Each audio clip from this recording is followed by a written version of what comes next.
আজ ভারতীয় জনতা যুব মোর্চার উদ্যোগে যুব বাইক র্যালি অনুষ্ঠিত হয়েছে দক্ষিণ ত্রিপুরা জেলার অন্তর্গত সাব্রুম স্থলবন্দর থেকে। এই যুব র্যালির শুরু করেন সাংসদ তথা বিজেপি রাজ্য সভাপতি রাজীব ভট্টাচার্য।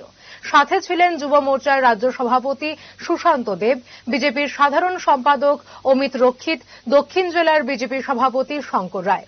অনুষ্ঠান শেষে সবুজ পতাকা নেড়ে বাইক র্যালির সূচনা করেন সাংসদ রাজীব ভট্টাচার্য।